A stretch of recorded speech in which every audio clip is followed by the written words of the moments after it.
Chapter 25 The Ruddy I Corpse. On November 26th, while my aunt was dying, I set out on my journey to Guilford, where I was to become a cook at the Auxiliary Territorial Service Training Center.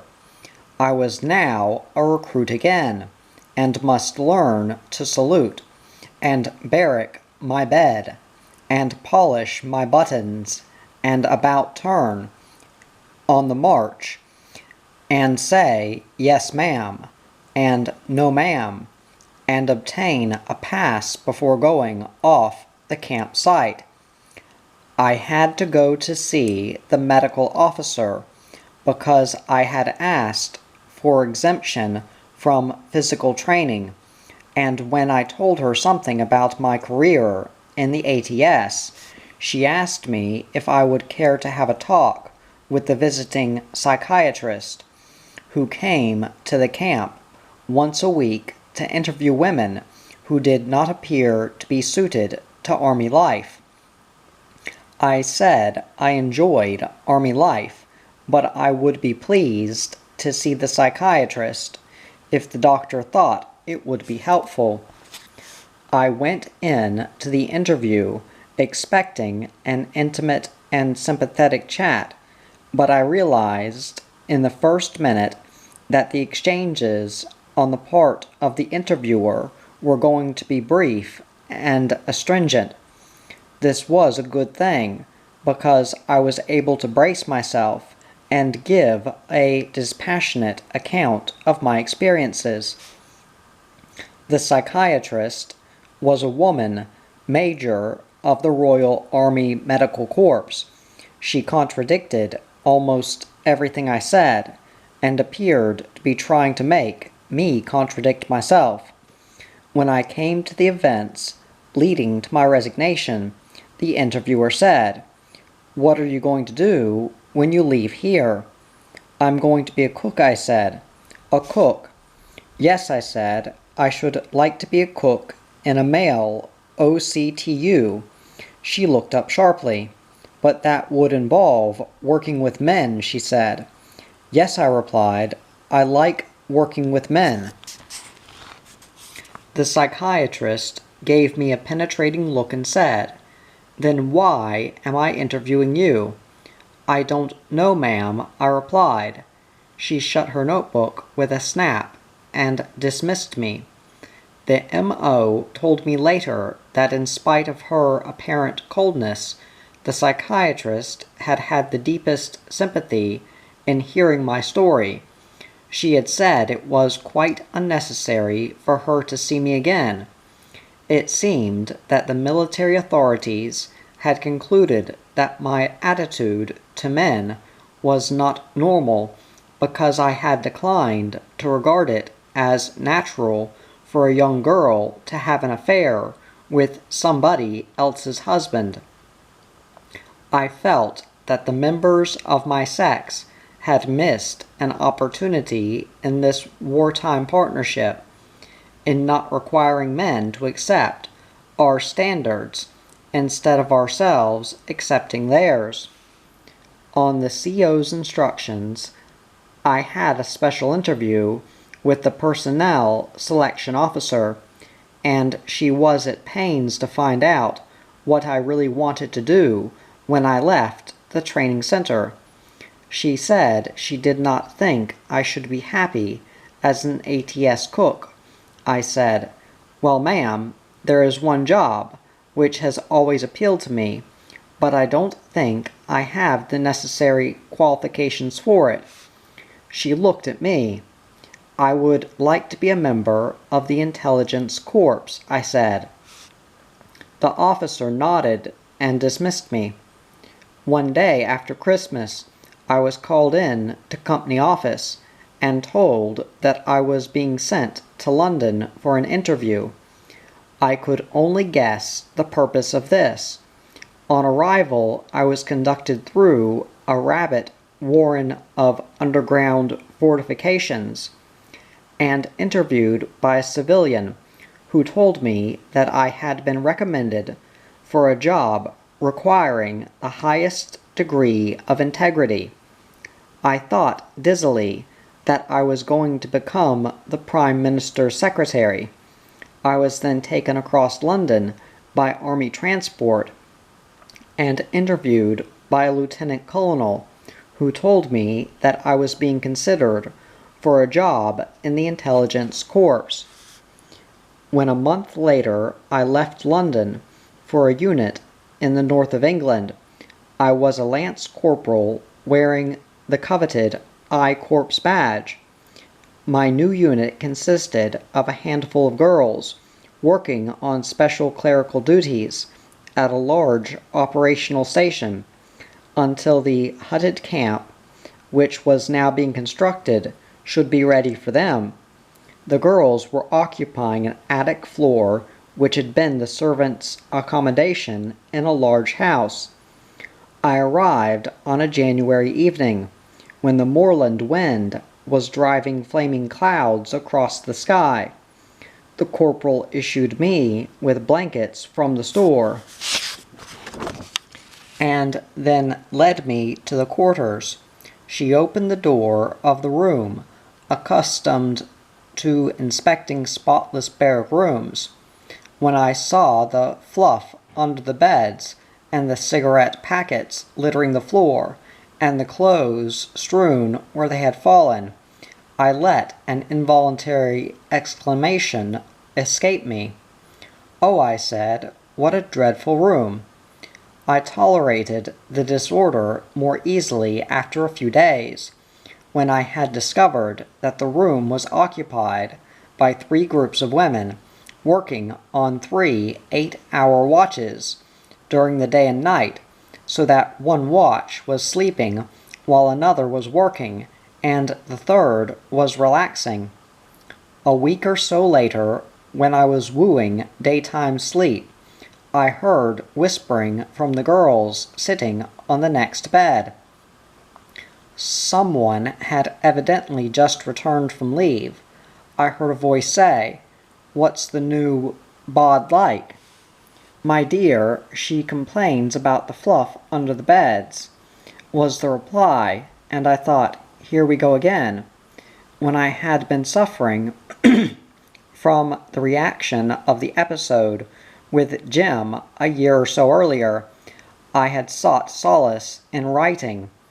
One of my efforts had been an account of life on a gun site, and after I had received official approval from its publication, I had sent it to the editor of a Vancouver newspaper, knowing that my friends on the coast of British Columbia would be thrilled to read about the contribution being made by a woman in the defense of England.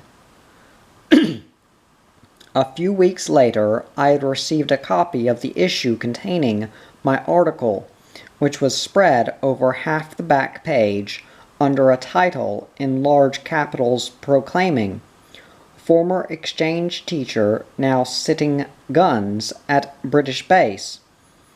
The currency regulations prevented me from receiving a financial reward for my effort, but it occurred to me that I would insert an advertisement in the paper without charge.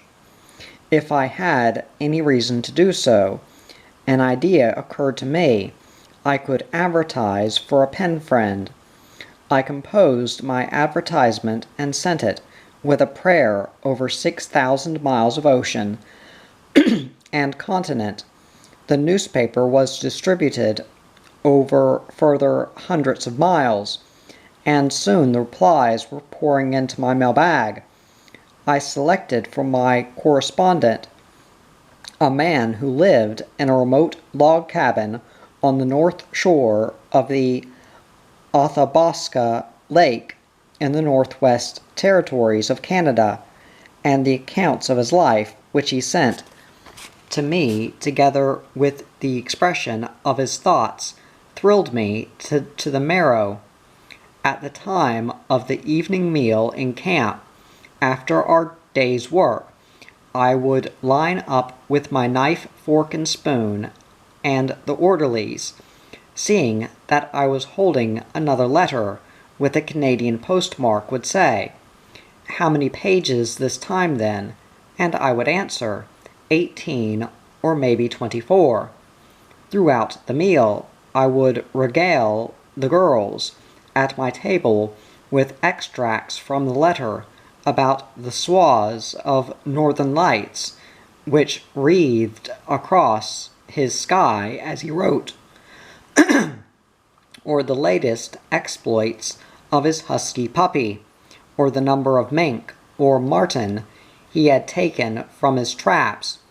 But the more intimate parts of the letters I would keep to myself, to cherish in solitude. You ask me why I have never contemplated founding a family, he had said. I had not liked to ask him outright if he was married. Years ago I used to think of it, but not during more recent times. I'm pretty well sold on my way of life in the North, and very few white women, if any, would care to share it for long. In these modern times, it is assumed that the sexual relationship is the alpha and omega of married life. Undoubtedly, it is the essential starting mechanism, and certainly I would prefer a woman physically attractive and ardent rather than the reverse, but it should be the outward sign and expression of a deep inner union, a meeting and uniting of the spirit within our hearts, and if that spirit is not there, the rest can be quite a disappointing experience. Or again, I don't think any women will continue to admire a man unless he can make a home for her and support her in it.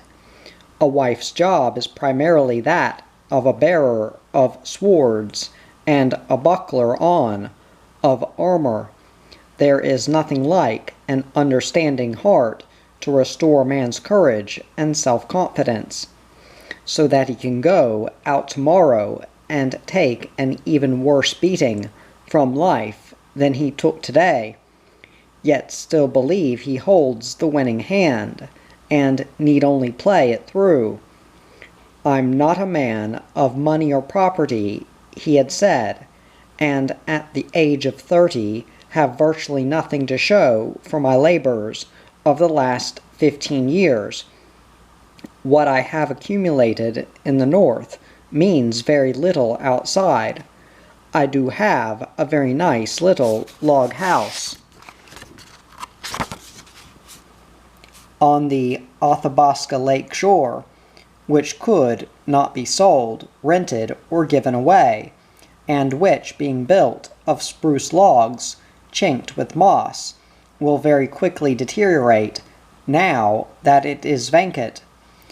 I must have more than 200 traps, and a couple of good rifles, and some other paraphernalia. You described yourself once as no beauty, he had said in his latest letter. My dear, a beautiful woman attracts a man, and a more beautiful woman can easily take him away from her, but an understanding heart has no serious rivals. I had written openly to Roger about the things which mattered to me, reserving only the story of Ronald, which I could not discuss with anyone. Now he had begun to write to me about more intimate things, and I felt that I had indeed found a soulmate.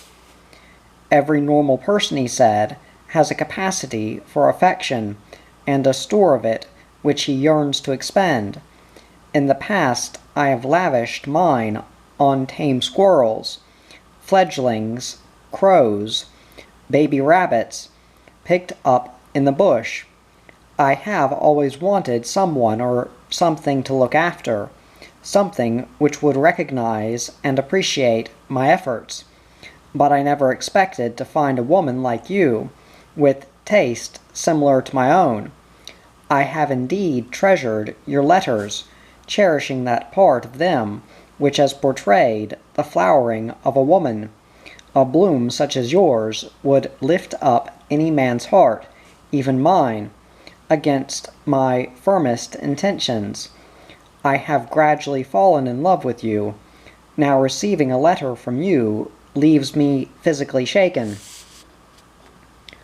From time to time, I sat in silence, marveling over the accident which had brought us together.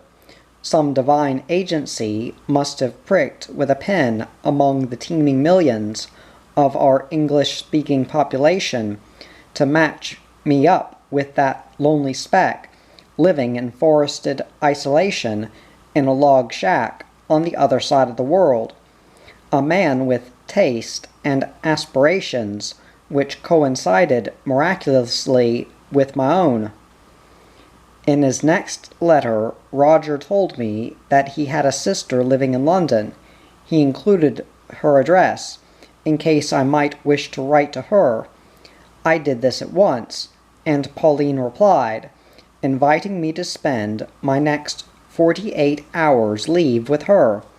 She turned out to be a very pleasant person, but I sensed a reservation in her acceptance of me as a possible sister-in-law. She kept hinting that there was something about her brother which he should have told me, but I had no clue to the substance of this important matter. At last she took the plunge. While we were shopping in Oxford Street, she suddenly took an envelope out of her handbag and passed it to me. "Read that," she said. The envelope, with a Canadian postmark dated some months earlier, contained a card announcing the forthcoming marriage of our daughter, Margaret, to one Roger Wilton. "He's married?" I asked, and she nodded. I stood stock still on the pavement, while the passers-by jostled me on all sides. I should by now have been immune from the shock of such a revelation, but the thought that he might be a married man, and yet write to me, as he had done in response to my own confidences about myself, had never occurred to me. I thought, why are men such egocentric individuals? I returned to my unit late the next night, and feeling the need again to commune with nature, decided to walk the 2 or 3 miles out to camp. As my pass did not expire till nearly midnight, as I walked, my thoughts were again occupied with the question, why were we brought together? It must have been shortly after his marriage that he had written to me. He had recently told me of the effect my advertisement had had on him, when he was recovering from the shock of the news of the death of his much-beloved mother. "You threw me a lifeline," he had said, up which I hesitatingly climbed, without considering where it might lead. I've since found where the other end is. You fed my heart from the outset, and believe me, it was hungry. Well, what about my heart? Why had he not warned me that he was not free? I longed for a confidant with whom I could discuss my trouble, and when I saw the silhouette of a church spire against the starlit sky, on an impulse I went inside the building and groped my way among the pews. I sat in there, in the darkness, and opened my mind to whatever thoughts might come into it. What was I to do in the near future? The war would end some time. What should I do afterwards? I longed to go back to Canada, to renew my friendships, and perhaps solve the puzzle of Roger, but my parents were old. If they wanted me to stay at home, I could not forsake them. In distress, I sought guidance, as I had done once before. Using my little hand torch, I found a Bible in the pew, and with it in my hand, I knelt down and said a prayer. Then I opened the book and shone my torch on the page. I had my answer immediately. What am I to do after the war? That had been my question, and the words in answer jumped out at me. Feed my lambs.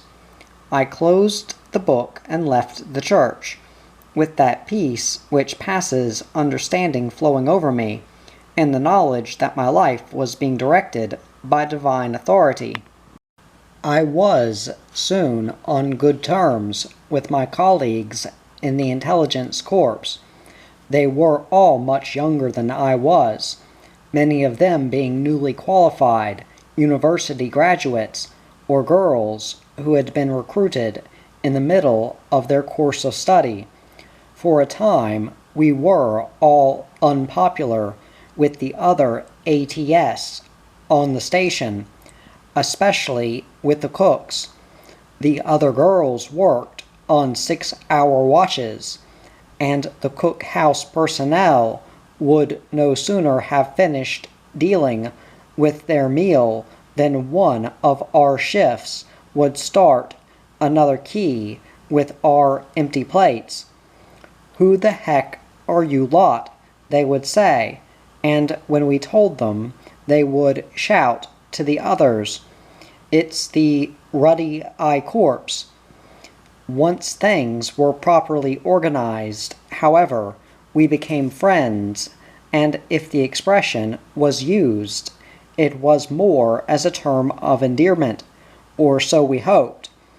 I was surprised to find that the attitude towards the service of these newly conscripted women in the I Corps was quite different from that of the volunteers with whom I had worked at Chilwell. These girls resented the fact that they had been lured into the work which they were now doing, when, in their own opinion, they might have been using their academic qualifications to better effect.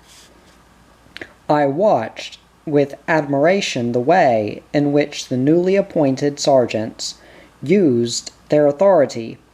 One or two of them obviously thought that to be good soldiers they must ape the men, but most of them got results by inviting our cooperation.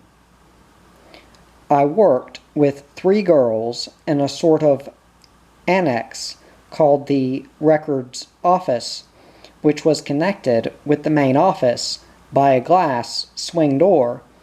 Documents were filed here in numbered pigeonholes and in drawers, box files, and cupboards, and it was our job to produce the right document as quickly as possible when one was required. If the pressure of work in the main office became too intense, 1 or 2 girls would swing into records to look for a paper and give themselves a respite. The officers, too, sometimes came in and joined in the discussions that went on there. One day an argument blew up as to what was the best way of tackling life. The general opinion was that one should set out to do what one liked, and to refrain from doing what one did not like doing. I challenged this sometimes after my day off duty, when my job had been handled by someone else. I would find documents filed under the wrong numbers. Paper number 1324, for instance, might be filed under 1234. On one occasion, I had remonstrated with the girl responsible. "Well," she said, "the numbers are practically the same." "Yes," I said, "but the time lost in hunting for the misplaced paper might make all the difference between life and death. Attention to detail is frightfully important." "But I hate attention to detail," was the reply. "All the more reason to cultivate it," I said primly. This remark was considered completely old-fashioned. Why waste time and energy in doing what you did not like doing? I said, "Good gracious, have you never heard of the value of self-discipline?" The girls knew about my correspondence with Roger, and often sent messages to him, which I included in my letters, and to which he replied with typical Canadian wisecracks. When I now told them that I thought he was married, one of them said, "But if you were in love with a man and you found that he was married, I mean so long as he was not in love with his wife, it wouldn't make any difference to you, would it? I mean, you'd live with him, wouldn't you?" "No," I said, "I would not." "But why not?" "Well," I said, "for one thing, because the whole state of society depends on people not doing that." "But you are not the whole state of society. You're an individual case." I thought. "This is on par with, the army has no morals," I said. "Society is made up of individual cases." "But it's natural for men and women to live together," they said. "It's a fundamental instinct." "This was another slick argument," I replied. "It's a fundamental instinct to eat when you are hungry, but that does not make it right for you to take your neighbor's food."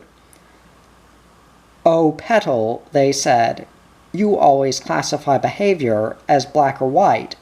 You've got to make allowances for the grays, you know." The most popular of the ATS sergeants in the I Corps at this station was Hilda, more often called Billy, a vivacious and ambitious Yorkshire girl who had just completed her degree at Bristol University before being recruited into the army. Billy knew what she wanted in life and was prepared to work hard to attain it. She modeled her life on that of her only brother Roy, who was her pattern and her hero.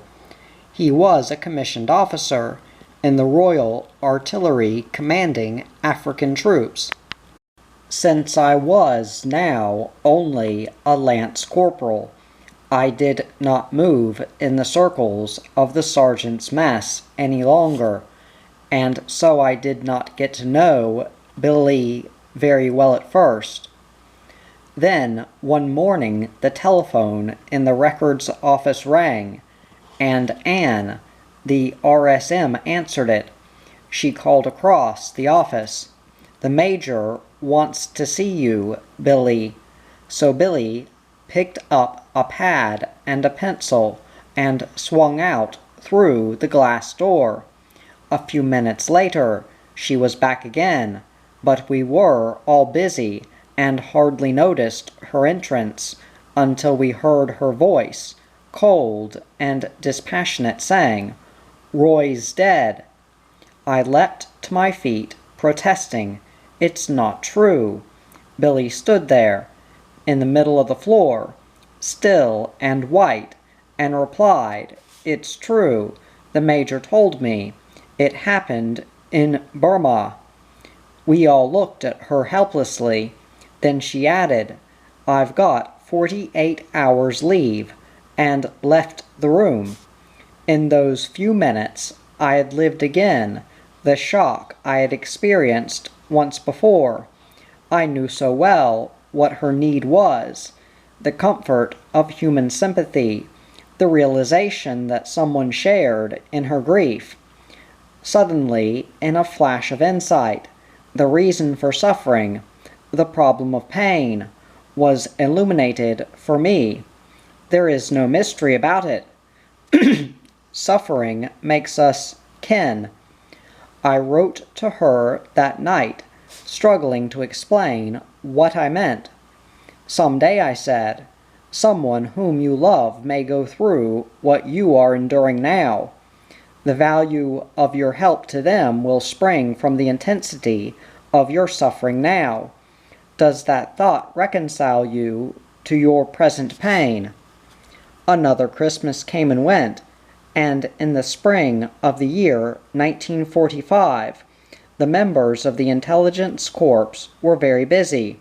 One night, at the beginning of May, we were disturbed around midnight for the second night running by the noise of low-flying aircraft. The girls sleeping in upper bunks craned their necks out of the windows and called out to the rest of us. "They're doing the victory roll. The war must be over." The next day we found the war was indeed over, and in the evening some of us were notified that we had been given 36 hours leave. Since I had already had a 48-hour period accruing also, I decided to make a bid to get to London, to be right at the heart of things on such an auspicious occasion. From our site, the only way to get to town would be by hitchhiking.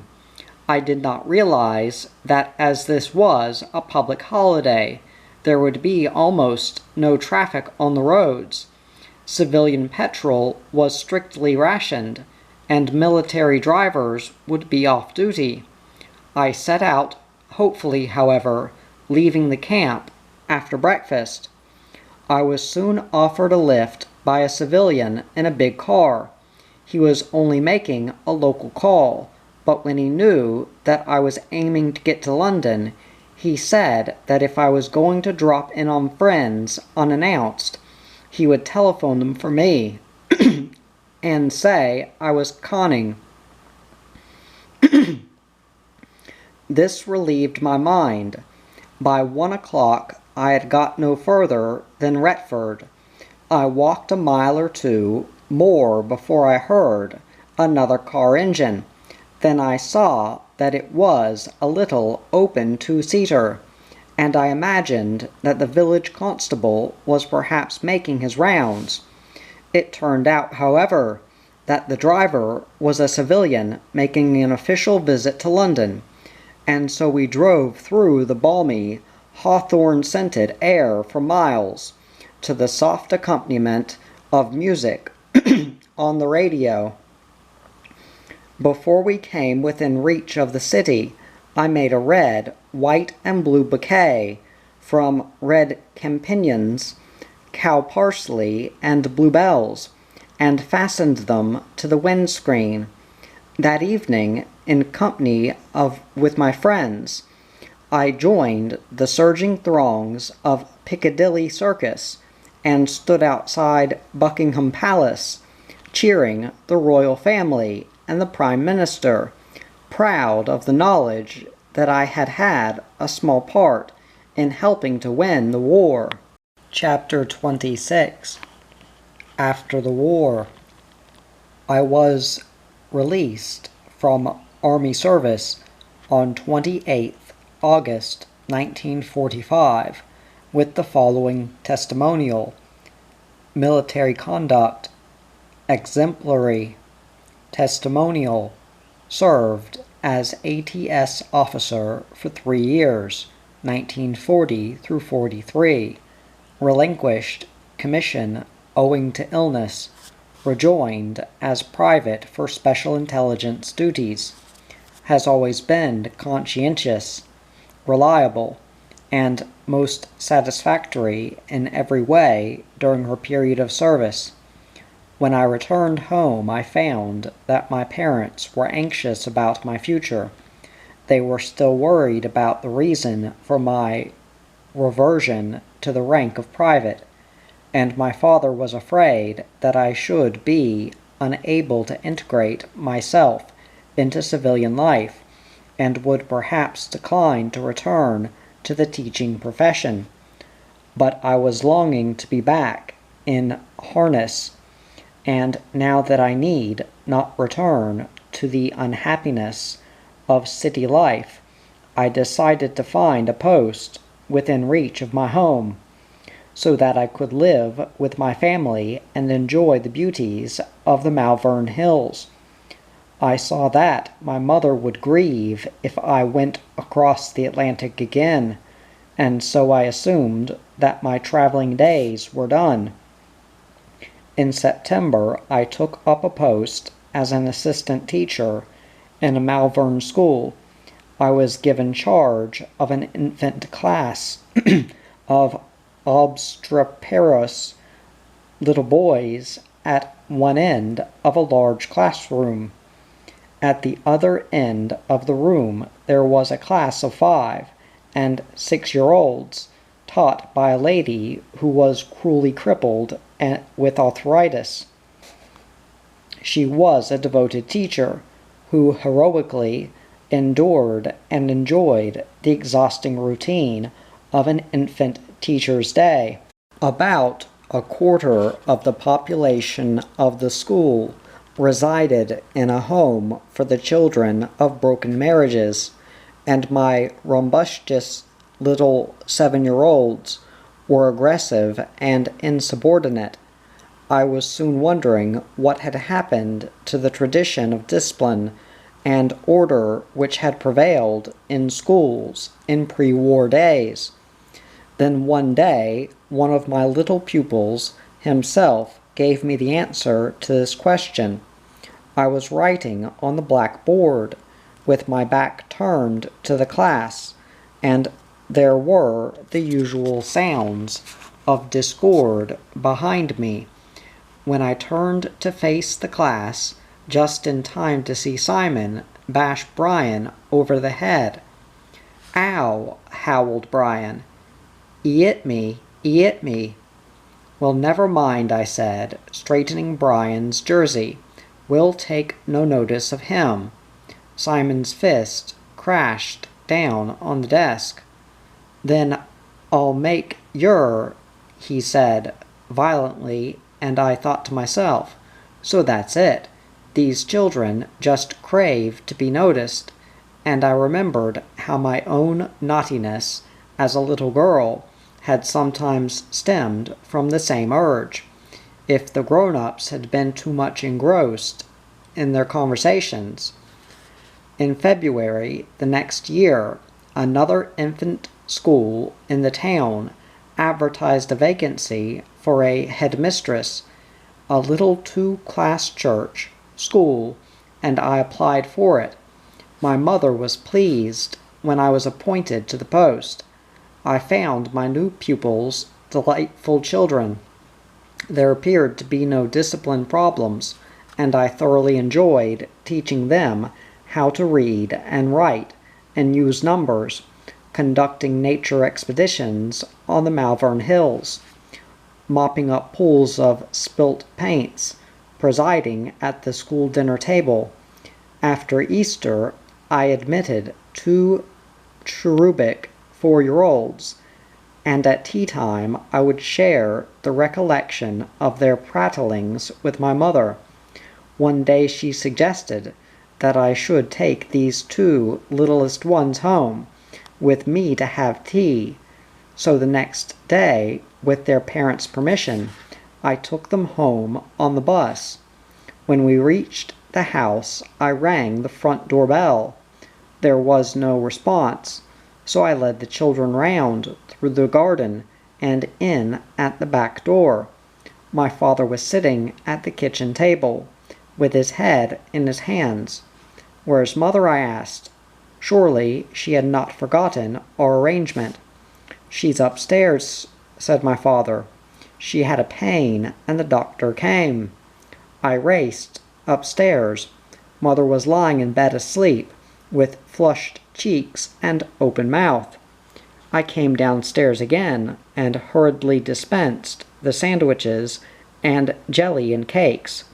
Then I put the children on the bus for home, as arranged, and I called on the doctor. 10 days later, my mother was buried in West Malvern churchyard. My future now was plain before me.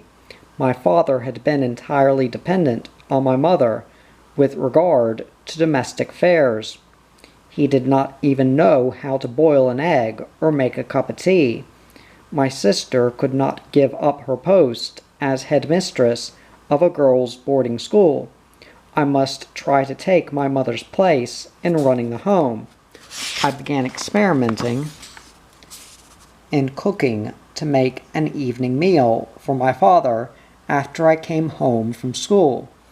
This was not acceptable, and a day or two later I received a severe shock. My father gave me orders to leave him to run his own life, and told me to find rooms for myself in the town. He said he wanted the house quiet, as it had been in Mother's day. He could not endure the sound of the music when I listened to radio programs. My sister and I could go home for a few days at Christmas time. Otherwise he wanted to be left alone. At first I wondered if my father had become deranged through the death of my mother, or if he was recalling the death of his own mother and was afraid that his daughters would set out to dominate him as his elder sisters had done then. Whatever the reason for his decision, I had to obey it, and I was very unhappy. I found pleasant quarters with an elderly lady, but my days were overshadowed by anxiety about my father. I made the journey about 3 miles, up to the house every day.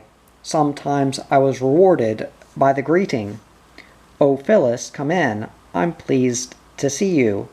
And when I went into the house and saw the table strewn with Mother's cookery books instead of the Hebrew studies or philosophical treatises with which he had used to occupy himself, I marveled at my father's initiative and independence.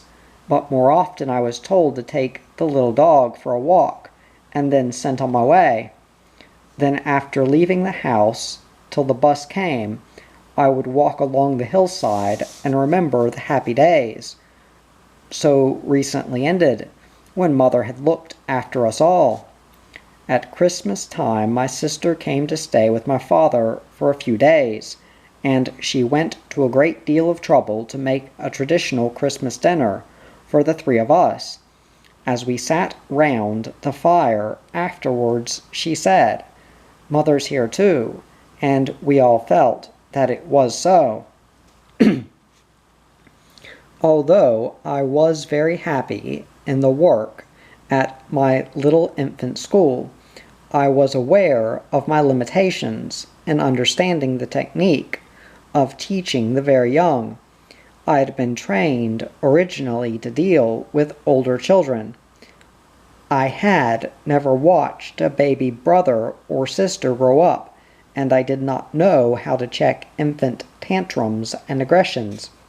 So when in 1947 I saw an advertisement inviting applications from experienced teachers to be admitted to a 1-year course of study on child development at the London University Institute of Education, I sent in an application forthwith. The year which followed was, for me, a year of enlightenment and inspiration. The new attitude towards the roles of teacher and learner filled me with a fresh sense of purpose and revived the spirit of enthusiasm with which I had come out of college years earlier. The essential needs of human nature were identified for us as the need to be loved, which persists from birth to the very end of human consciousness, and the need to have our own offering of love accepted. We were assured that a balanced child was the product of the security derived from success in satisfying these needs. I realized then that it was the failure to achieve this success which had accounted for the misbehavior of my rebellious little boys, and I was full of remorse for the spankings I had given them. I was soon looking for the post which would give me an opportunity to put the new theories into practice. giving these mid-20th century children a chance to develop their innate abilities to the maximum degree. I found the opportunity the next Easter, reading to my joy that the headship of the West Malvern Junior School, a few yards away from my old home, would fall vacant in the summer. I still hankered to live at home and look after my father, and I jumped at once to the conclusion that the hand of heaven was at work again. I wrote out my testimonials and posted my application. Then I wrote happily to my father to inform him of the step I had taken. When I received his reply, I burst into tears. I was to withdraw my application immediately. My father would not have me living at home. Chapter 27. The Backwoods at Last. What was I to do? I could not endure the prospect of going into lodgings in a strange town as I had done when I first came out of college. Then suddenly I felt the burden of responsibility slide from my shoulders. I would go to Canada on a visit to my uncle, my mother's younger brother, and the last surviving relative of her generation.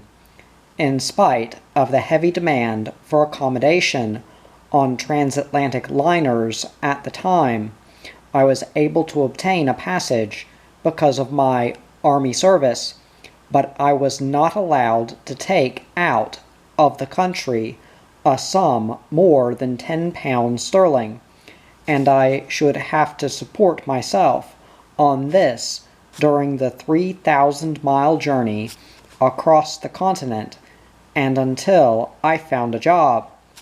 I asked the Ministry of Education to forward verification of my professional qualifications to the appropriate department in the British Columbia government, and supported again by faith and armed with a mere pittance, I set out on the new adventure.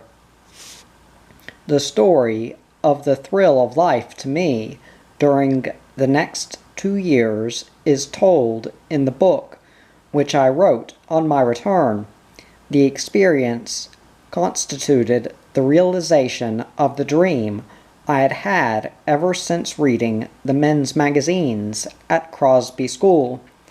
Living in a log cabin, cut off from civilization, I drew my water from the creek, in winter breaking ice a foot thick to get at it.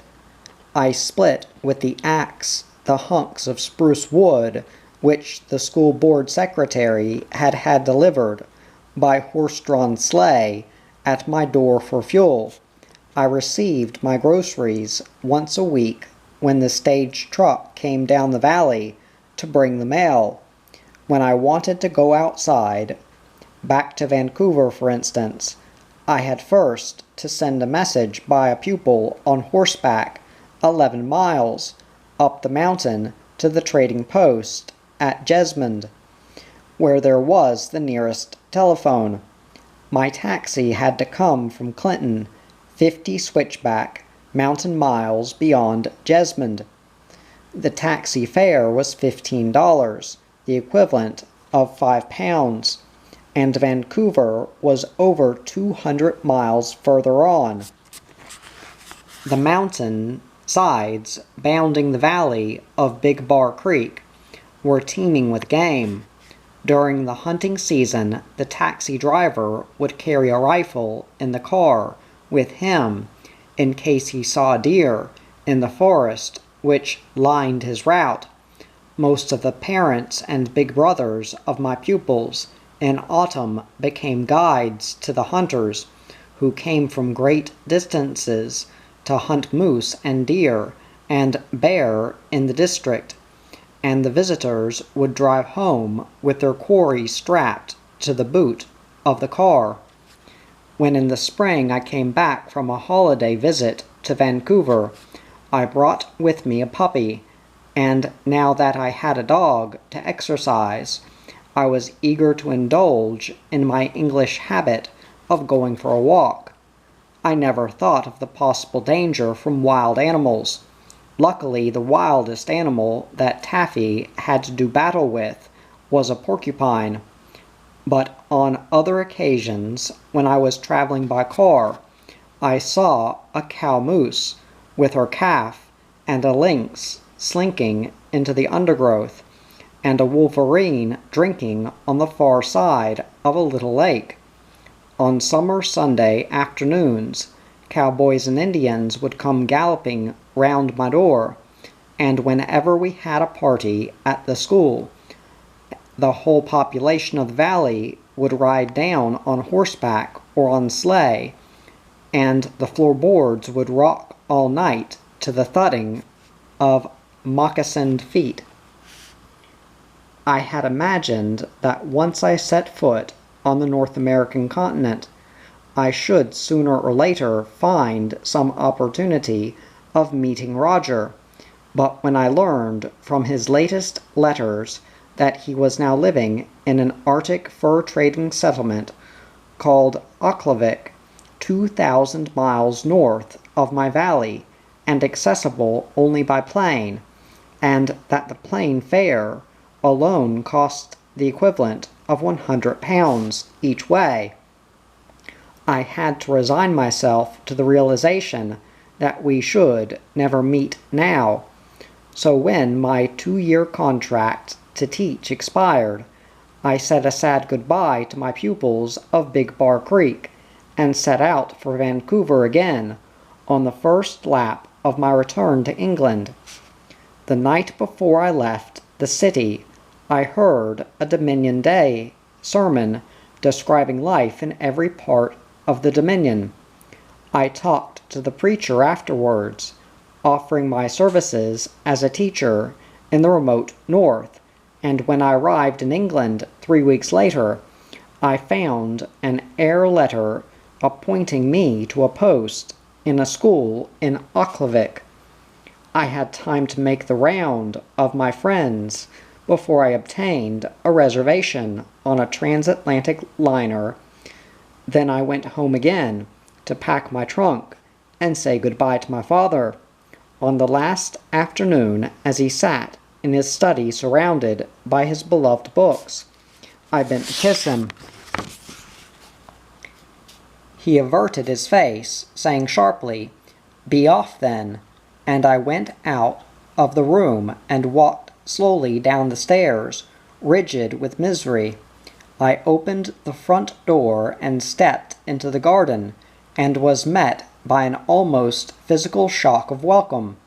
The whole atmosphere was a veil of gold, transparent in the foreground, but down in the valley opaque, pierced here and there by bunches of tree-tops, floating like islands on a sea of golden cotton wool. On the far horizon, the distant ridge of the Welsh mountains was silhouetted in navy blue against a flood of molten gold, which climbed up the sky to form a canopy right over my head. I had an incredible feeling of being not alone, but one of a multitude, and rebuked by this reminder that I was also a child of God, I said a humble prayer of gratitude and went on my way. A month later, I was living in the Arctic settlement of Aklavik. I did in due course meet Roger, but the fairy story did not end happily ever after, and when 2 years later I left Aklavik, I never heard from him again. One cold November evening, during my second year in Aklavik, I had an unexpected visitor. This was the time of the year when the town was cut off from the outside world, by all means except radio signal. Communications were maintained by a detachment of the Royal Canadian Signals stationed at Aklavik. When I answered the knock on my door, I saw the signal's corporal standing there, and as he handed me the message, I was filled with joyous anticipation. Hurrah, I thought, an acceptance from publishers. The young man turned and left abruptly, and I shut the door. I carried the envelope into my bedroom and opened it. Then I sank to my knees with a groan. My father was dead. I lay beside the bed for a long time, remembering my parents. I understood now my father's apparent rejection of my love. He had shrunk from the thought of burdening us with his infirmities. His craving for independence must have brought pain to himself as well as to me, and knowing that it had been his main preoccupation in life to promote the welfare of his daughters, I did not feel bereft. My mother and father were now, as it were, ambassadors for us in heaven, and whenever God was too busy to attend to our prayers, he could delegate the responsibility to them. After a time, I went out, in spite of the sub-zero temperature, and called on my friends at the mission school, who gave me the human sympathy I craved. In September 1952, I was transferred to the larger school at Fort Smith, much further south, and when my contract expired at the end of that school year, I returned to England. My friends in Vancouver had been very much interested in the Indian and Eskimo folk tales, which I had been able to obtain from the native people in Aklavik, and they had persuaded me to take these to the Department of Anthropology in the University of British Columbia. The head of the department had also expressed interest, and had invited me to take a short course in anthropology, after which he said the university would be prepared to equip me to return to the north to collect more tales. I explained that I had to return home to attend to my affairs, and he suggested that I should take the course in England and notify him when I had obtained the diploma. But I did not arrive in London until the 14th of September, and I could not find any college which provided the sort of course I wanted.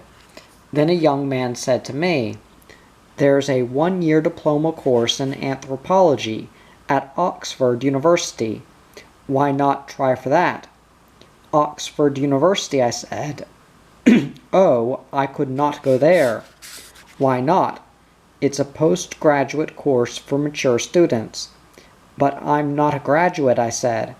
"Well," he said, "you write and tell them your qualifications, and if they're interested, they'll let you know."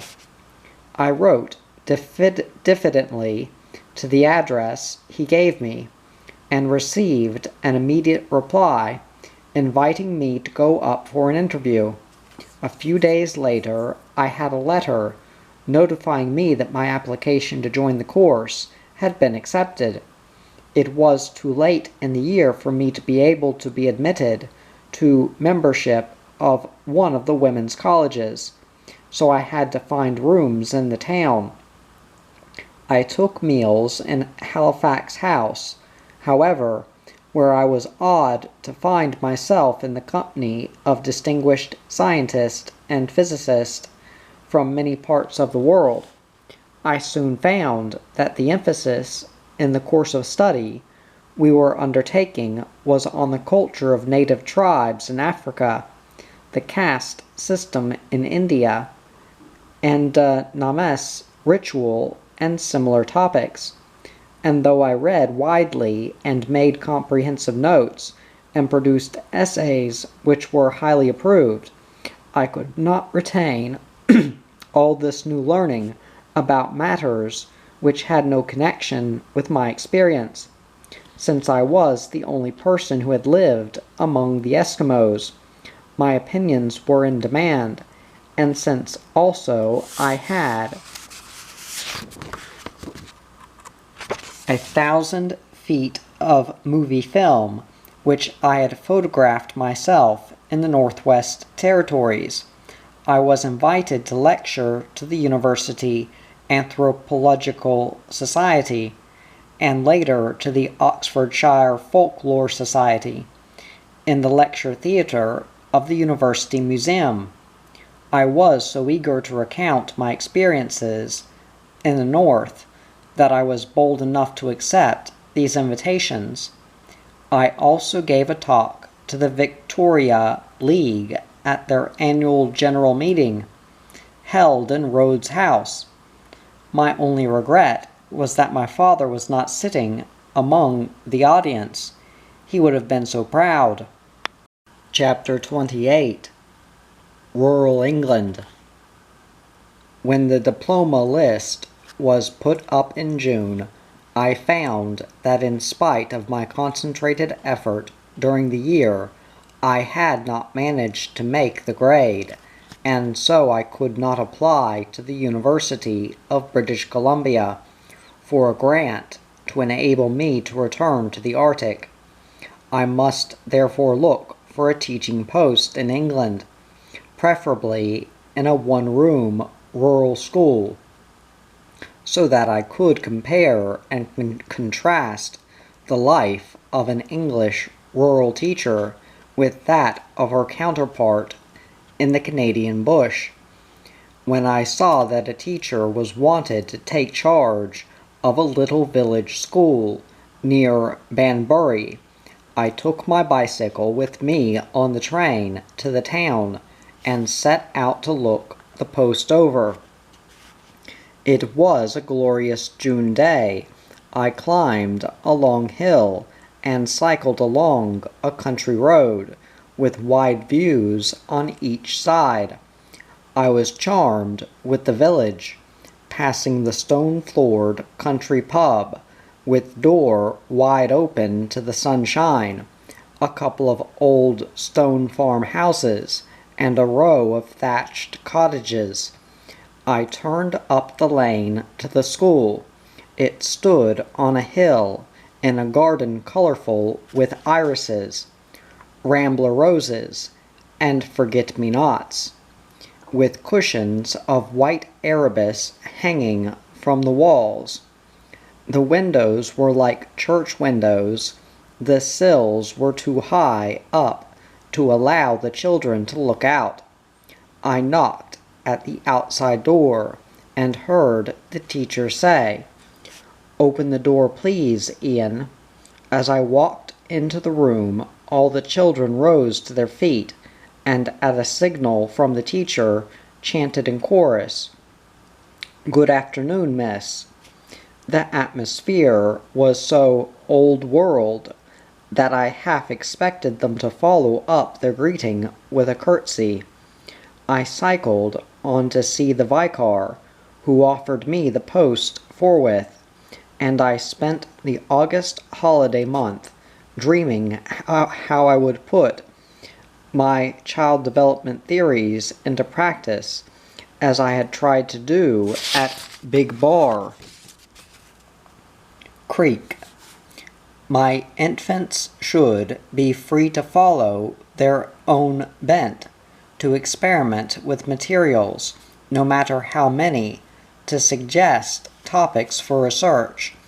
The older children, besides romping along with the 3 R's, should tend the garden, explore their surroundings, adorn themselves in dressing-up clothes, express their fantasies, and exercise their creative instincts with paintbrush and pen, and I would observe their reactions and compare their achievements with those of my little Indians and cowboys.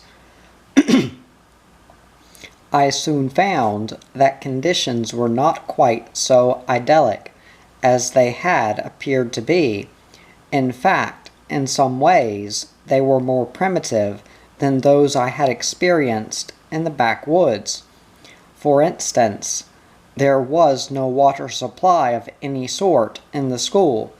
Drinking water had to be fetched from a tap at a neighboring farm, and water for the Saturday morning cleaning activities had to be carried from a well at the foot of the hill by the woman who did the scrubbing. Toilets consisted of boxed-in seats over a hole in the ground, which was already full to the top since the horse had died, which had been used to carry the night soil away as manure for the fields. Inside the building, there was space for 2 rooms, with a sliding partition in between, but I decided that if I drew the partition, it would restrict the space for the little ones, and in the cold weather 2 fires would have to be kept going.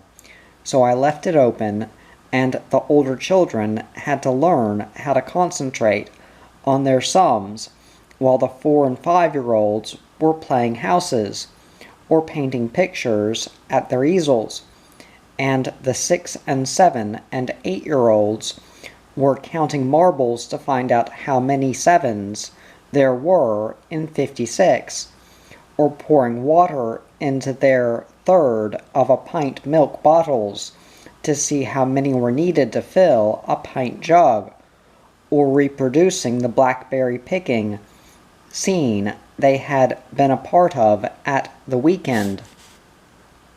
The behavior of the children was, however, so much at variance with the behavior with which they had originally greeted me that I could not account for it.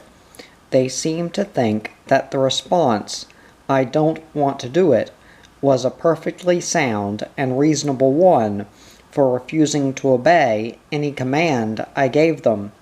If I said, "Sit down," to a boy who was obstructing another child's view of the blackboard, he was quite likely to say, "I don't want to," and go on standing up.